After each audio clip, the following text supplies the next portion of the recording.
que nós estamos organizando visa difundir a educação de modo global para todos aqueles que têm interesse direto e indiretamente na área da educação, voltada para a educação infantil ou educação de modo global. A semana acontece entre os dias 2 e 6 de setembro de 2024, lembrando que ela é transmitida pelo YouTube, em outras plataformas também, com palestras 100% online, gratuitas e com certificação. E antes de nós iniciarmos, você pode clicar aqui embaixo em qualquer localidade aqui da nossa live, ou mesmo no canal da instituição, e fazer a sua inscrição para receber a certificado no final dessa nossa live. Eu sou o professor Jorge Luiz Freneda, eu sou coordenador do curso de Pedagogia da FASouza, e vou apresentar a vocês o professor especialista William Alves de Assis, que vai ministrar a palestra Educação à Distância, Conceitos e Preconceitos. Professor, lembra que é importante que você fique à vontade, tá bom, professor? E nós, para qualquer assunto que vocês queiram discutir também, qualquer pergunta, podem também inserir no nosso chat abaixo aqui, para que nós possamos responder no final da nossa live, e a equipe da FASouza fará essa mediação das nossas conversas.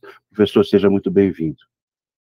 Obrigado, professor Jorge. Agradeço muito pelo convite, agradeço a FASouza, toda a equipe da faculdade, que proporciona esse trabalho tão importante para o curso de pedagogia e para todas as licenciaturas. A gente sabe que difundir o conhecimento é algo difícil nos tempos de hoje, então, quando vem uma instituição e dá esse espaço, é louvável e é de se aplaudir. Então, eu faço aqui os meus agradecimentos, cumprimento a todos os presentes. Minha apresentação breve: eu sou o professor William Alves de Assis, especialista em gestão educacional, sou formado em letras em pedagogia, trabalho como docente há mais de 10 anos e também atuo como editor e revisor de textos de uma associação de advogados.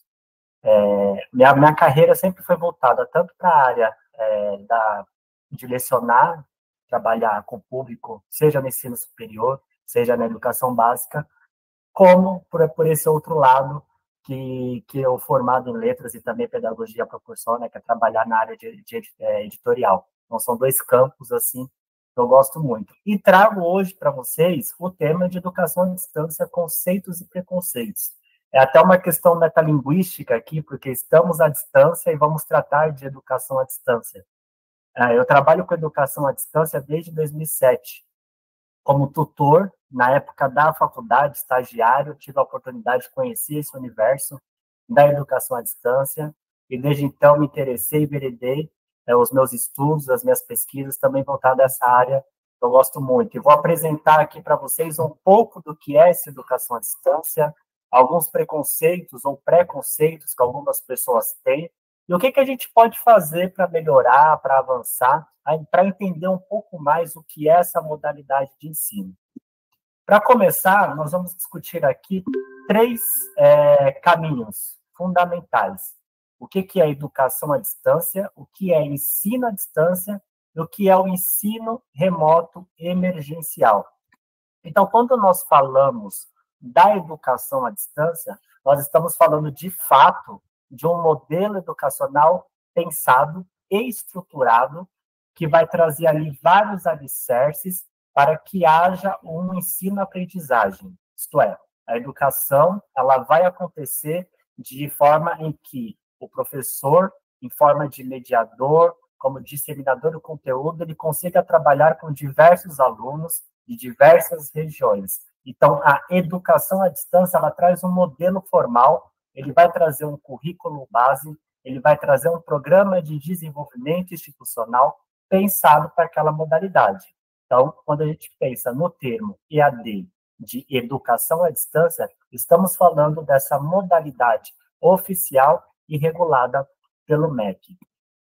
Algumas características que eu trago aqui: então, um planejamento de estrutura, há um estudo prévio antes de divulgar, antes de proporcionar que haja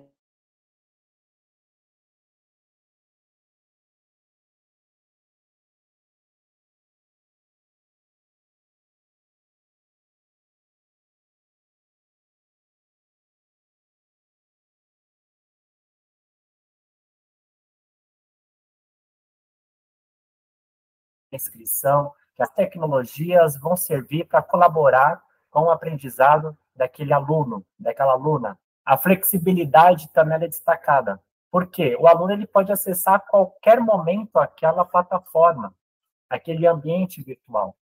Ele não precisa necessariamente estar ali engessado, como que é no modelo presencial, das 7 às 11, das 7 às 10h40, enfim, os vários modelos ali de horário que nós temos na educação presencial.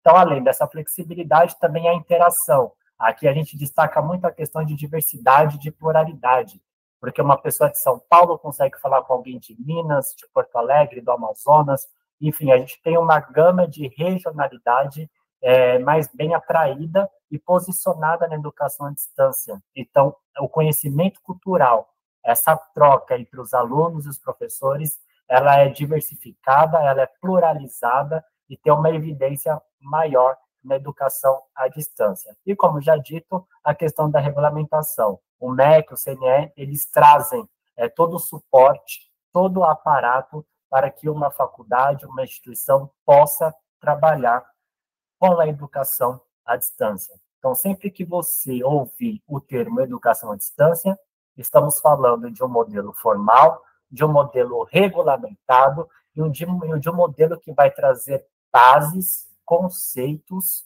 e toda uma estrutura para que haja esse caminho, para que haja essa evolução no ensino-aprendizagem de cada aluno.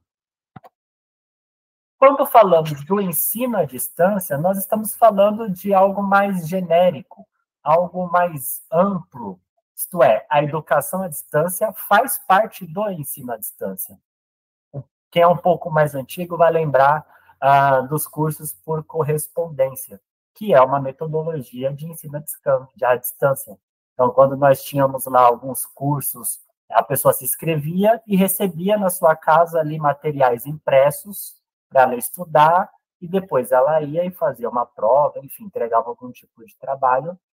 Então, isso é um modelo de ensino à distância, em que esse material ele pode ser tratado de diversas formas, mas não necessariamente ali dependendo, por exemplo, de um ambiente virtual de aprendizagem. Então, o que a gente vê aqui? Algumas características.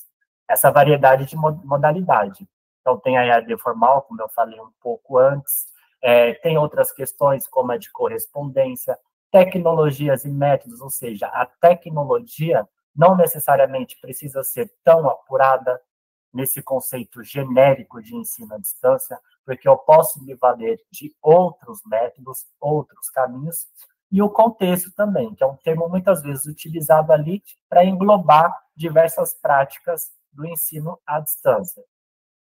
E, por fim, algo que ficou muito evidente nesses tempos da Covid-19. Né? Já temos aí 4 anos, mas ainda é tudo muito fresco e é um modelo que ainda é trabalhado em alguns lugares, que é o ensino remoto emergencial. E aqui nós temos um dos primeiros preconceitos com a educação à distância. Porque quando precisou levar o conteúdo presencial para uma plataforma de ensino, e a gente viu a defasagem que aconteceu, e não foi nem culpa dos professores, não foi culpa de aluno, não foi culpa de instituição. A situação pedia aquela adaptação, por isso o nome emergencial. Então, foi uma adaptação rápida para atender uma demanda educacional. Então, ela vem dessa forma urgente, e a pessoa que está trabalhando e a pessoa que está estudando nesse formato, ela precisa entender o quê? Que aquilo não é educação à distância.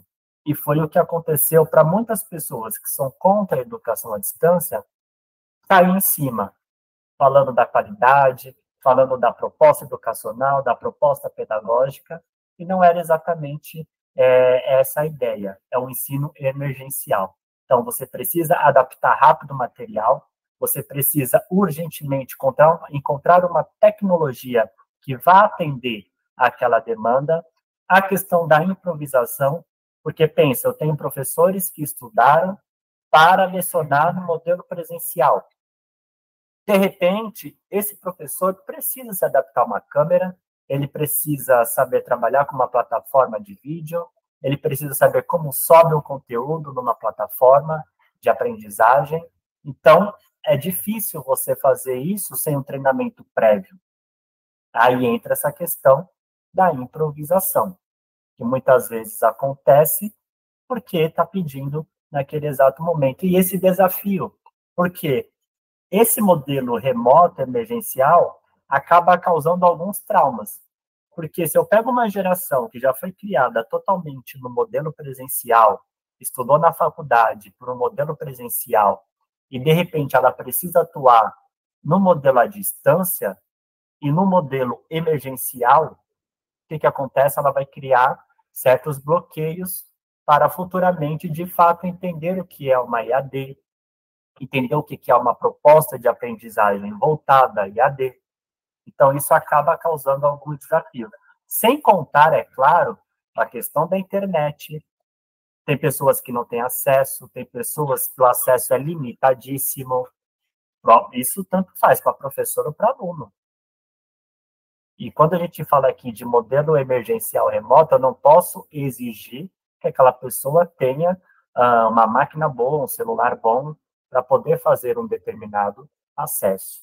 Então, vejam que aqui, nesses 3 caminhos que eu mostrei para vocês inicialmente, uma forma de se pensar no modelo à distância, em que em um caminho eu estudo, eu tenho toda uma equipe programada antes daquilo chegar numa plataforma de aprendizagem. Eu tenho um ensino à distância em si, que pode englobar diversos caminhos, como a EAD, como ensino por correspondência, ou até mesmo o ensino híbrido, e tenho esse modelo de estudo emergencial remoto, em que eu tenho a improvisação como característica na hora de precisar trabalhar com o aluno, em que eu estou interrompido no processo de ensinar presencialmente, tá? Então, a minha primeira dica aqui, para quem precisou passar por esse modelo remoto emergencial, esquece isso.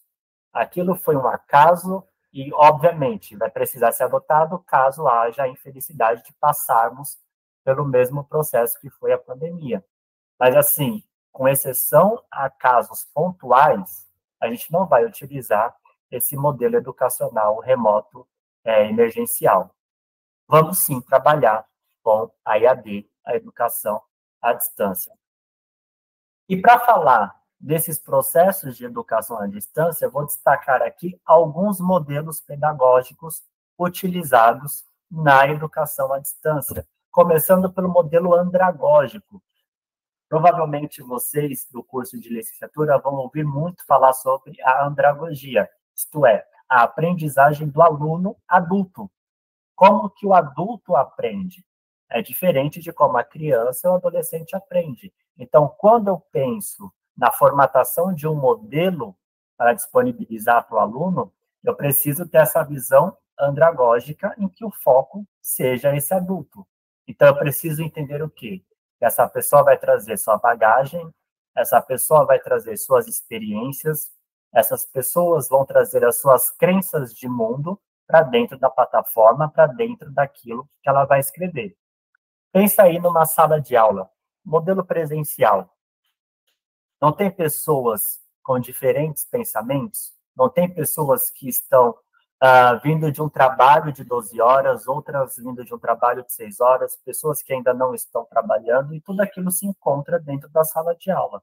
Então, esse modelo andragógico, quando ele é levado para um ambiente virtual, eu preciso entender que esses alunos também estarão ali da mesma forma, cada um trazendo a sua base, trazendo o que acredita para trocar com outros alunos. Tudo bem? Essa aprendizagem significativa. O adulto, ele precisa ver sentido no que ele está aprendendo.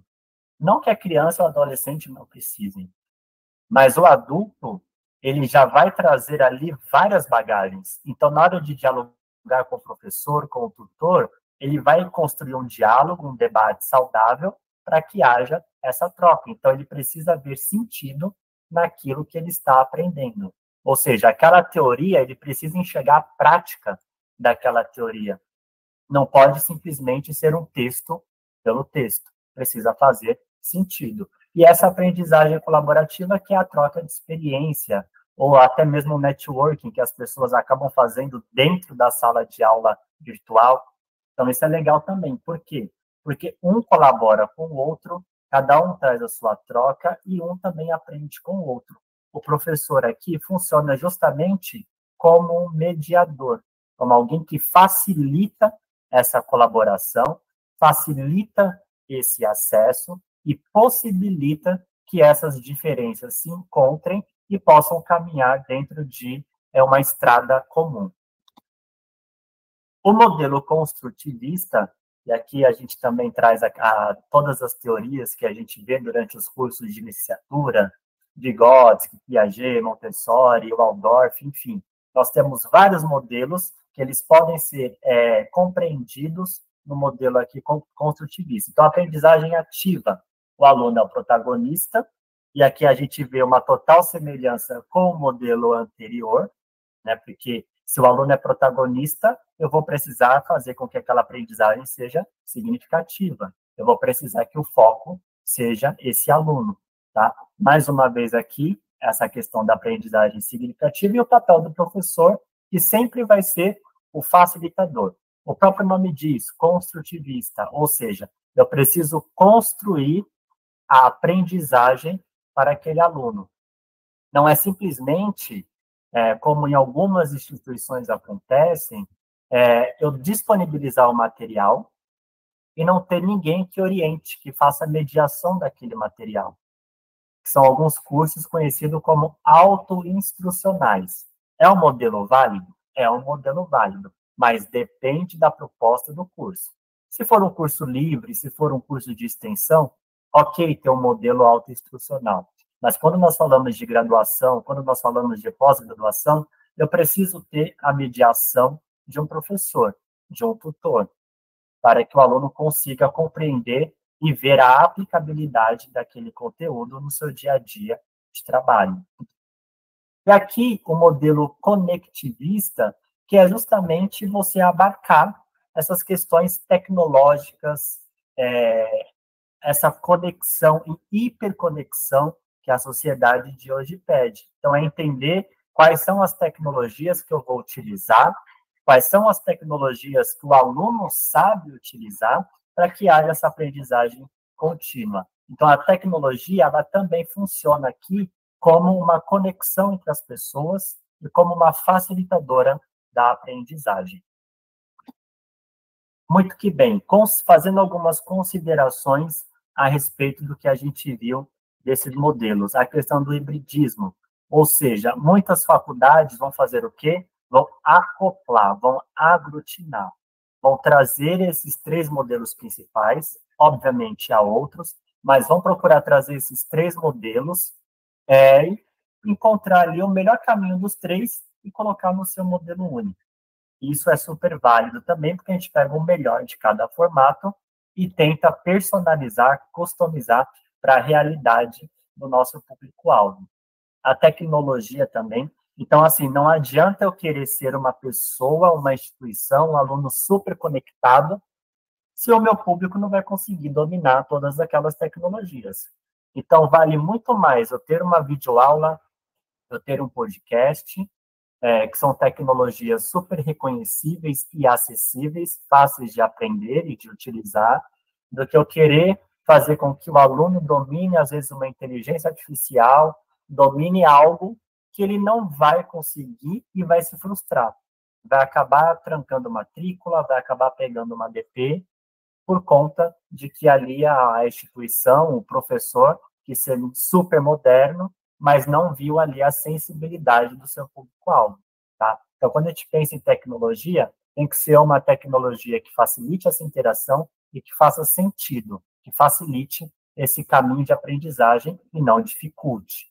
E como aqui a gente está falando também do papel do professor, eu reforço, o professor, o tutor, ele é o facilitador, ele é o mediador de tudo aquilo que está acontecendo, de tudo aquilo que está disponível no ambiente virtual de aprendizagem, tá? Então, assim, sem o papel fundamental do professor, não tem como delegar por exemplo, para o robô fazer o papel do professor tutor. Porque é o professor tutor que vai ter a sensibilidade de sentir qual que é a dificuldade do aluno e do que ele precisa naquele momento. Então, não é simplesmente a leitura de um algoritmo, é a leitura de uma pessoa. Por mais que haja tela, há pessoas interagindo. E é uma frase que eu gosto de usar muito, que a educação à distância, ela não é uma educação distante. Ela é distante, sim, do contato físico. Fora isso, a interação é possível, o diálogo é possível, as trocas são possíveis. Aí depende de cada um que está envolvido nesse processo, tá? Muito bem, e o modelo pedagógico, ele vai ali se adequar a diversos fatores em que a instituição possa perceber. Então, como eu falei, o perfil do aluno, idade, experiência, vivência, expectativas, objetivos do próprio curso. Então, o que esse curso quer? Qual é a ideia dele? O que ele quer? Quem ele quer formar? Que tipo de profissional ele quer entregar para o mercado de trabalho? Então, vejam como que é feito todo o processo antes de você ali acessar o seu login, sua senha e ter todo o material disponível. Tudo isso é pensado antes. Quem são os responsáveis e quais são os recursos responsáveis para que aconteça esse modelo pedagógico, para que ele flua, e qual que é, como eu falei, o contexto institucional. Então, toda a instituição ela vai trazer a sua cultura organizacional, ela vai trazer a sua filosofia, ela vai trazer as suas políticas institucionais. Então, o ambiente virtual, o modelo pedagógico, o modelo andragógico, educacional, ele vai ao encontro do que a instituição entende como deve ser aquele modelo educacional. Muito que bem. Outro fator extremamente importante dentro da educação à distância e na construção desses modelos pedagógicos, que é a trilha de aprendizagem dentro da educação à distância. Então, essa trilha de aprendizagem, ela é formada, ela é pensada, formatada com diversos objetos virtuais de aprendizagem, que a gente chama objetos virtuais de aprendizagem. Então, o exemplo que eu trago aqui para vocês, imagine que você está escalando uma montanha, a trilha de aprendizagem seria esse seu roteiro, indicando os melhores caminhos, os pontos de parada e os desafios a serem superados para chegar ao cume. No caso da educação à distância, a trilha é o conjunto de atividades e avaliações que levam o aluno a alcançar os objetivos de aprendizagem de um curso. Então, para exemplificar, nós temos textos, quizzes, vídeos de apresentação, videoaulas, apostilas, os fóruns de interação, os quizzes, os exercícios, os projetos que são elaborados, os testes, as provas finais, os trabalhos em grupos, os trabalhos individuais. Então, tudo isso é entendido como um objeto de aprendizagem e que constrói essa trilha. Então, quando a gente acessa a plataforma de um ambiente virtual de aprendizagem, tem ali a apostila, tem ali videoaula, tem ali o material complementar, tem o fórum para discussão, para postar dúvida, para discutir um pouco a disciplina. Então, tudo isso faz parte dessa trilha, desse roteiro de aprendizagem que o aluno faz ao longo do semestre dentro daquela disciplina. E é por meio dessa trilha, por meio de como a instituição e o professor pensam essa trilha, que se dará o sucesso ou não do aprendizado daquele grupo de alunos. Então, quais são as vantagens? Primeiro, a personalização. Eu posso adaptar essa trilha. Então, não necessariamente eu preciso engessar. Eu preciso ter apostila, eu preciso ter vídeo, eu preciso ter um conteúdo sonoro, eu preciso ter diversos quizzes, diversos exercícios de múltipla escolha. Não, isso é personalizado. Como a gente viu um pouquinho lá atrás, eu entendo a realidade desse meu público-alvo para enxergar ali como que eu posso avançar e o que eu preciso ver ali que, de fato, vai facilitar a aprendizagem daquele grupo de alunos. Então, a vantagem dessa trilha é que ela é personalizada, ela é flexível. Por quê? Dentro de um prazo que a instituição tem, eu posso fazer aquela atividade a qualquer momento. Se eu tenho facilidade de estudar da 1 da manhã às 3 da manhã, eu consigo. Algo que o modelo presencial, por exemplo, não oferece. A autonomia, né? O aluno é o protagonista. Então, eu consigo estudar e rever e revisitar aquele material quantas vezes eu precisar. Novamente, algo que eu não consigo, muitas vezes, fazer numa sala de aula presencial, em que aquela discussão acabou ali, às vezes, com conversas paralelas que há na sala de aula, eu perdi o foco e não consegui me concentrar em algo que o professor estava falando, ou em uma leitura que a sala estava fazendo. Então, aqui, com essa autonomia, eu posso revisitar a qualquer momento. E o foco. Se eu estou na minha casa, se eu estou em outro ambiente, eu consigo reservar um espaço, eu consigo reservar o melhor momento para mim, que eu considero o tempo ideal para estudo. Então, eu respeito o meu próprio tempo dentro da educação à distância e dentro dessas trilhas de aprendizagem. E o engajamento, as atividades são interativas, colaborativas, dentro dessa trilha. Eu tenho atividade individual, mas eu tenho atividade em grupo.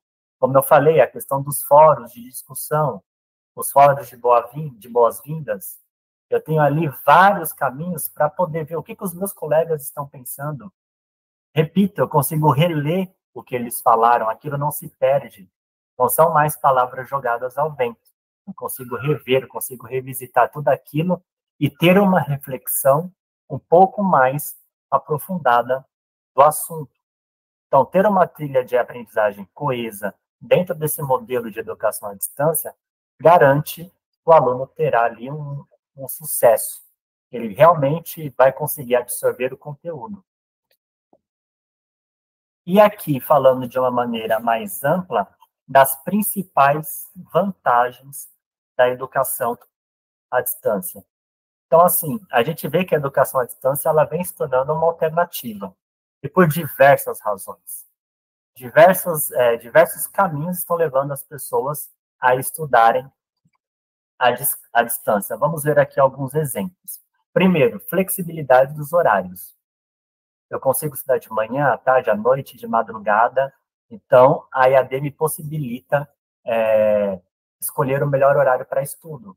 Então, cada casa, cada lar vai ter a sua realidade.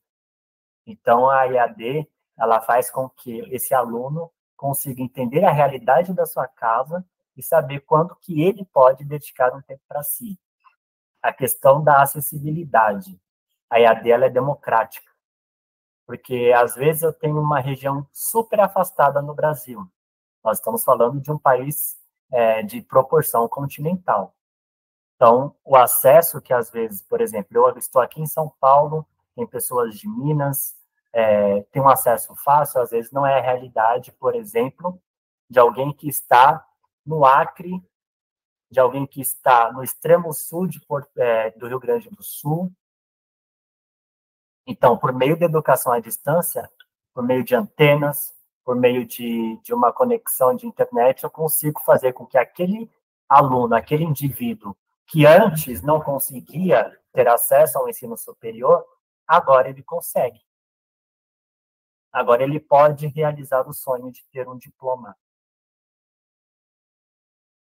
Olha a importância da democratização e da diversidade.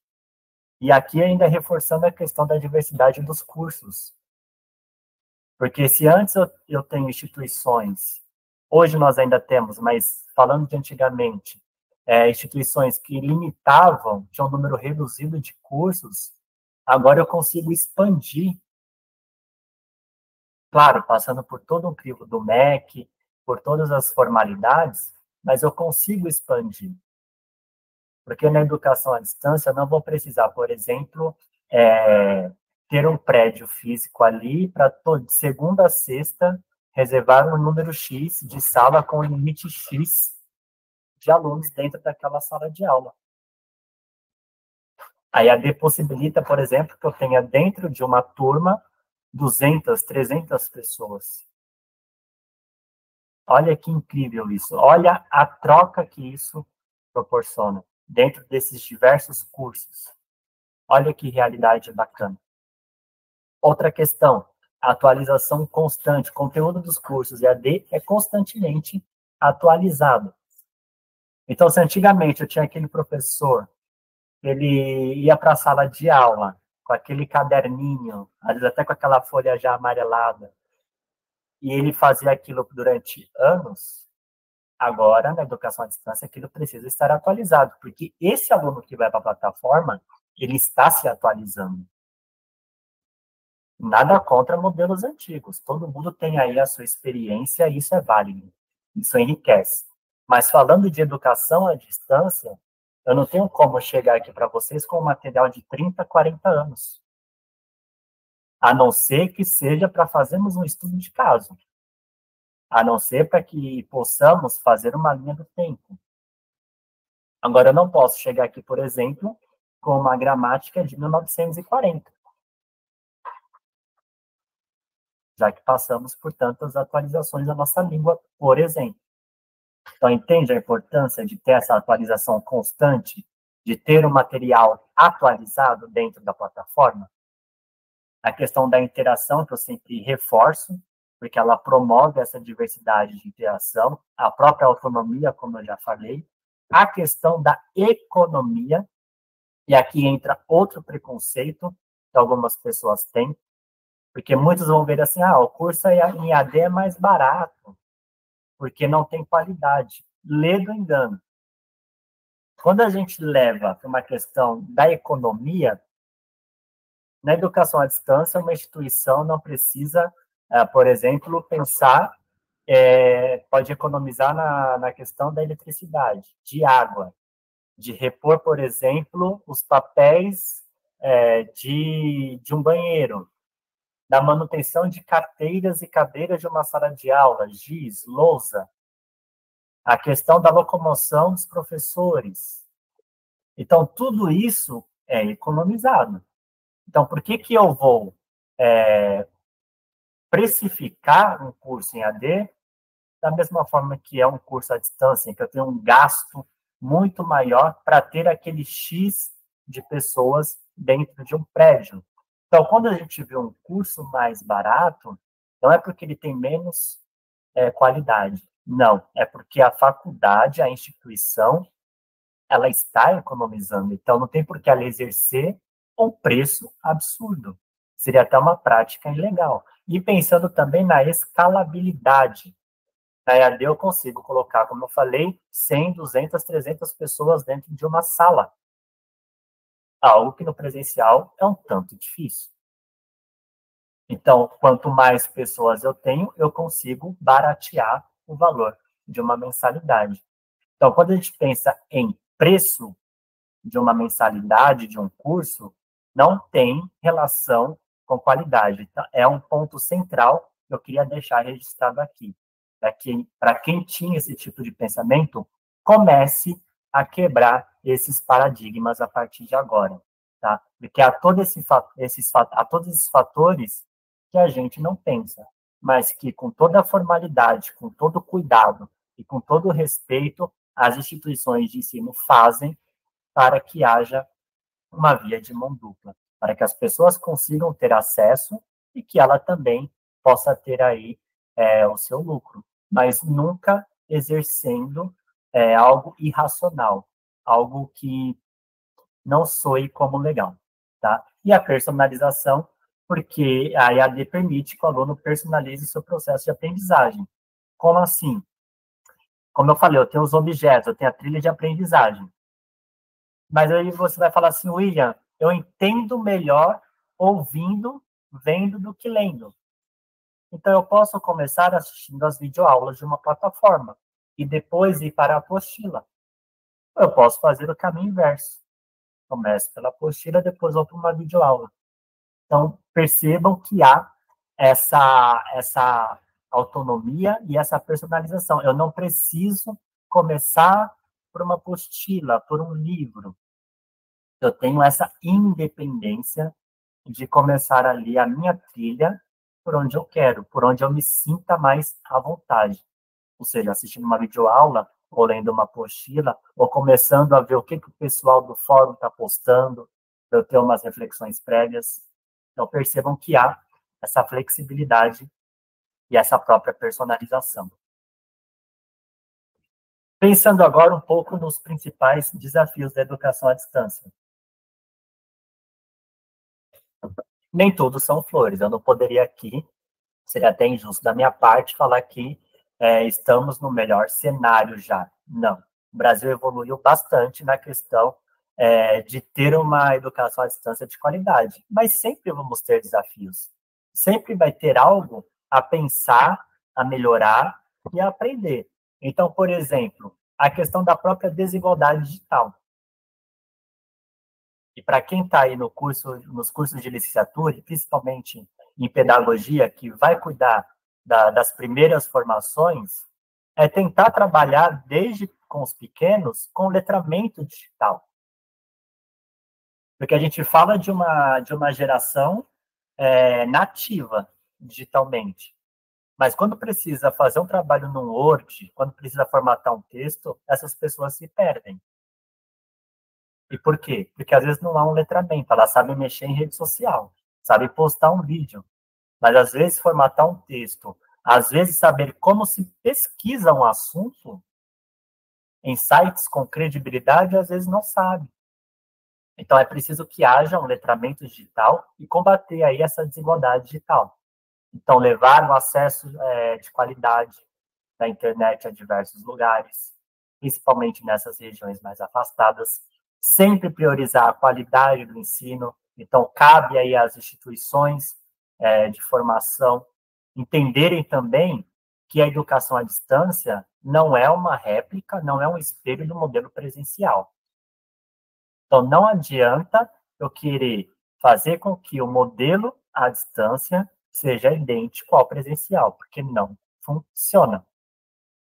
Então, para que haja uma qualidade de ensino, eu preciso, sim, investir em pessoas que trabalham com educação à distância, em pessoas que vivenciam a educação à distância, nos bastidores e na linha de frente.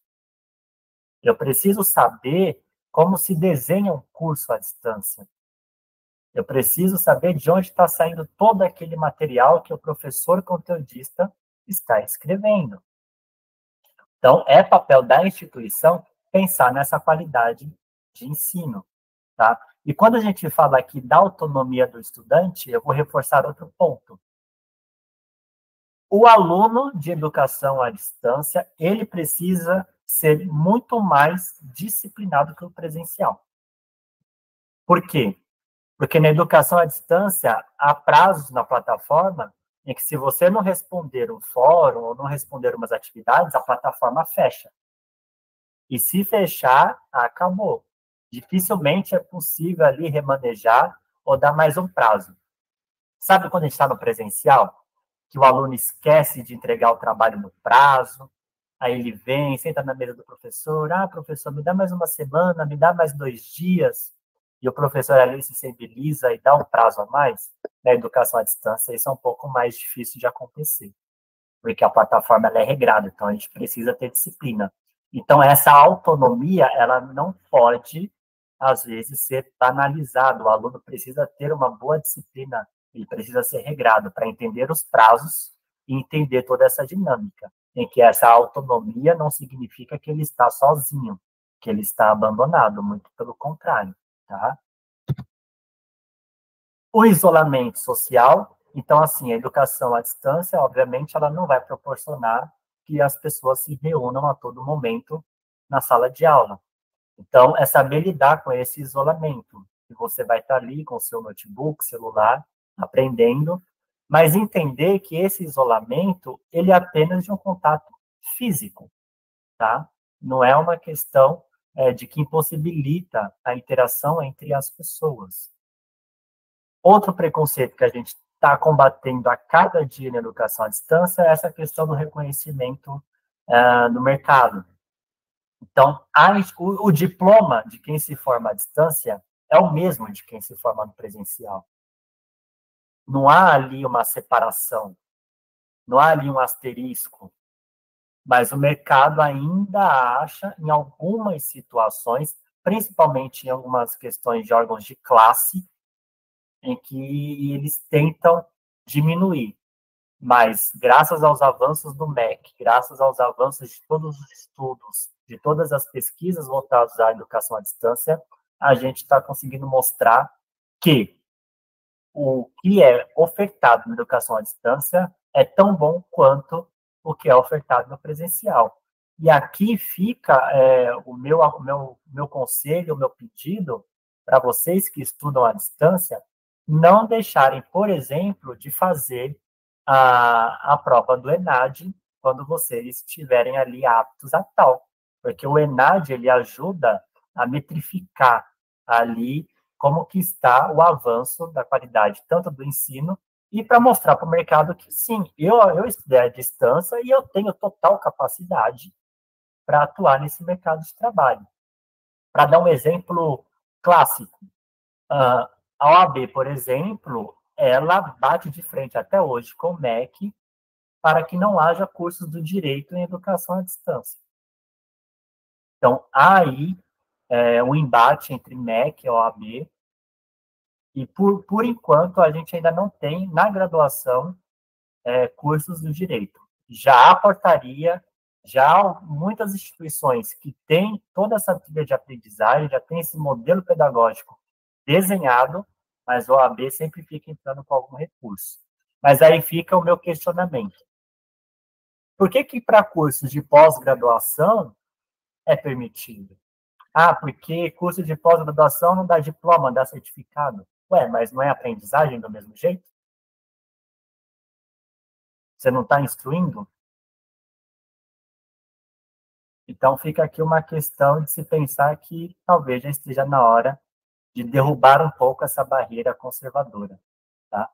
O custo, e aqui eu reforço, o investimento da faculdade vai estar em proporcionar um ambiente virtual de qualidade, ou seja, não pode pegar aí uma plataforma livre e colocar diversos alunos ali, porque não dá. É preciso investir numa plataforma, e é preciso que haja ali uma estrutura mínima para que isso aconteça. E a falta de infraestrutura. Então, os polos de educação à distância precisam estar preparados para receber esse aluno. Seja com um laboratório mínimo, seja com uma biblioteca, ou seja, eu não posso oferecer no meu polo. Então, por que eu não busco parcerias? Com bibliotecas, com escolas, com laboratórios? Por que eu não ofereço bibliotecas virtuais? Hoje em dia, a maioria oferece, mas é um caso a se pensar. Se eu não posso ter, às vezes, no polo ou na sede, na matriz, por que eu não faço parcerias? Então, são estudos que a gente anda fazendo, e muitos autores estão aí se debruçando para vencer essas barreiras. Como eu disse, para superar essas barreiras, investir em infraestrutura, desenvolver políticas públicas coerentes. Então, a gente precisa, de fato, ter pessoas que entendem de educação à distância, capacitar os professores, e aqui fica outra sugestão minha, para os cursos de licenciatura, pensar em colocar na grade de ensino a disciplina de tutor à distância, ou pelo menos colocar num curso de extensão, um curso livre, para que o aluno também possa aprender a atuar como tutor à distância e se capacitar, promover pesquisa e combater o preconceito da educação à distância. E para a gente começar a fechar o nosso conteúdo, o panorama, o que a gente vê aqui da educação à distância. Então, como eu disse um pouco lá atrás, a educação à distância está crescendo e vai continuar crescendo. A gente pega aí o Congresso Internacional de Educação à Distância, do CIAED, cada ano traz um tema novo, cada ano traz novidade, então não tem como voltar, a EAD sempre vai crescer, não tem como fugir disso. Então, o crescimento exponencial acontece. Em 2022, por exemplo, nós tivemos o maior recorde aí de ingressantes. Nós tivemos aí o aumento substancial de matrículas, também muito efeito da pandemia e do pós-pandemia. A diversidade de perfil, então a EAD vai atrair essa diversidade, vai atrair esse público que às vezes algumas minorias, por exemplo, que sofrem alguns preconceitos no modelo presencial, vai sentir mais à vontade de estudar à distância. E tem o destaque aqui do maior número de concentração de licenciatura. Por quê? Porque muitas faculdades não estão querendo mais disponibilizar a licenciatura no seu modelo presencial.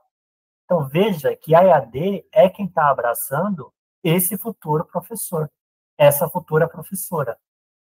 Então, por que não valorizar a educação à distância? Oferta de curso, como eu falei lá atrás também, possibilita e vem possibilitando a ampla divulgação e diversos caminhos, seja na graduação, seja na pós-graduação, seja em cursos livres, em cursos de extensão. Então, possibilita uma oferta enorme de cursos, de diversas formas, diversos modelos. Isso é super louvável. E aqui, ó, alguns números. Ano passado, nós tivemos mais de 8 milhões de estudantes matriculados em educação à distância.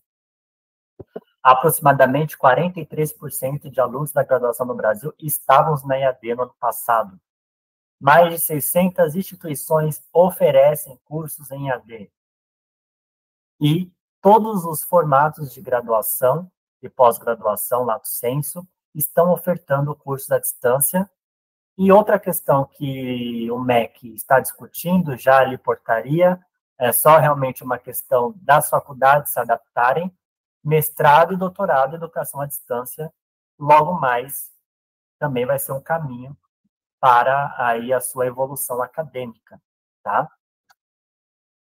Na educação básica, temos também muitas escolas que disponibilizam atividades para o aluno fazer em casa, por meio de uma plataforma. Então, por mais que seja um número reduzido, mas são, assim, escolas da rede privada, que tem isso, algumas públicas, mas também já é uma realidade na educação básica. Então, o professor precisa estar familiarizado com a educação à distância. E aqui, só para exemplificar, a regulamentação do CNE, do Conselho Nacional de Educação, em 2018, que regulamenta o ensino superior no Brasil. Tá? A qualidade do EAD tem sido uma preocupação constante, mas pelo que eu te falei, pelo que eu falei aqui para vocês. Porque há quem não queira se adaptar. Há quem não queira entender que a EAD é uma realidade. E por essa questão da inclusão digital. O professor que me assiste, que me ouve, que às vezes é contra a educação à distância, eu fico aqui a reflexão. A EAD não está tirando de você salas de aula, muito pelo contrário. Está te trazendo novas possibilidades de atuação. Porque se antes o professor ficava só na sala de aula, hoje ele tem a sala de aula virtual, ele pode ser um tutor, ele pode ser um professor autor, que é um professor conteudista, ele pode ser um analista pedagógico, ele pode ser um técnico educacional. Então, a EAD, na verdade, traz novos campos de atuação para esse acadêmico, para esse professor. Claro, é uma questão de reciclagem, é uma questão de profissionalização e buscar esses novos recursos. Mas a EAD veio para ajudar o professor também, tá? E é isso. Fico aqui à disposição, espero que vocês tenham gostado. Fica aqui minha saudação mais uma vez à FA Souza por proporcionar esse espaço nessa semana pedagógica. Professor Jorge? Professor William, nós temos aqui uma pergunta, eu vou passar para o senhor. A Ana Ribeiro pergunta, ela faz uma colocação e depois faz uma pergunta.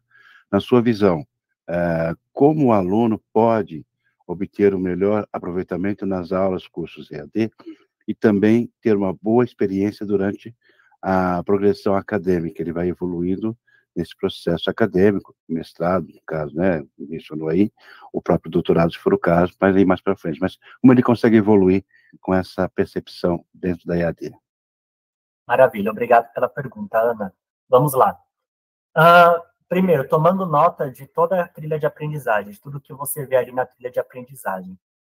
Trocar muito com o seu professor tutor. Troca muito, e troca muito com os seus colegas. Como eu falei, que há essa interação, há essa possibilidade de colaboração, há uma tendência muito grande dos alunos de educação à distância se ajudarem, às vezes muito mais que no presencial, porque essa dor vai ser de outros. Então, a colaboração, ela é despertada um pouco a mais do que às vezes é no presencial. E outra, assim como a gente fala no presencial, o aluno do EAD, ele não pode se resumir ao material que está na plataforma. Então, é trazer pesquisa, é buscar materiais complementares além do que a plataforma oferece e trocar com o seu professor. Guarde sempre essa palavra, Ana, a troca, porque é essa troca que vai fazer com que você evolua, com que você cresça. Faça suas anotações. Como eu falei, nada fica perdido. Então, numa webinar, por exemplo, você vai tomar algumas notas e depois você pode ali falar com aquele professor que deu o webinar. O material que está ali disponível, uma apostila, você consegue ler e reler e poder também discutir com os alunos dentro de um fórum que abre espaço para que haja essa discussão. Então, você consegue analisar diversos pontos de vista dentro de um mesmo conteúdo. Isso faz com que você chegue à sua conclusão, tá? Então, quando a gente fala assim, como estudar, aí depende muito de como você consegue ter essa porta de entrada. Então, é começando pela videoaula, é começando pela apostila, é pegando o tópico e ler fora, e depois complementar com o que está dentro da plataforma. Então, esses são alguns caminhos. Mas sempre tomando nota e sempre trocando com o seu professor tutor e com os seus colegas. Bom, eu tenho aqui mais uma informação. O Claudinei Machado diz assim, a EAD é a melhor maravilha que temos. Estou terminando a minha pós nessa instituição.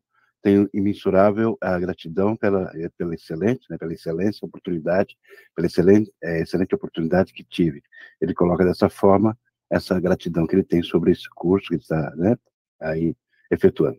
Tá bom, professor? Bom, lembrando a todos que a gravação vai permanecer, né, gravado aqui nesse canal, né, a gravação vai continuar aqui, e a FASouza agradece a todos que participaram, e especialmente ao professor William, né, nessa oportunidade, e lembrar vocês todos que a FASouza informa de uma forma ampla que nós estamos com nossos vestibulares abertos, para vocês poderem fazer suas inscrições, e caso vocês queiram mais informações, acessem também o nosso site, www.fasouza.com.br, ou os demais canais que estão exatamente aqui embaixo, que vocês podem localizar aí e ingressar e fazer o acesso, e qualquer dúvida, entrar no nosso site, tá bom? Bom, desejo a todos uma semana maravilhosa, e é isso aí, na próxima a gente se vê. Obrigado, professor, mais uma vez, obrigado a todos, obrigado a todos.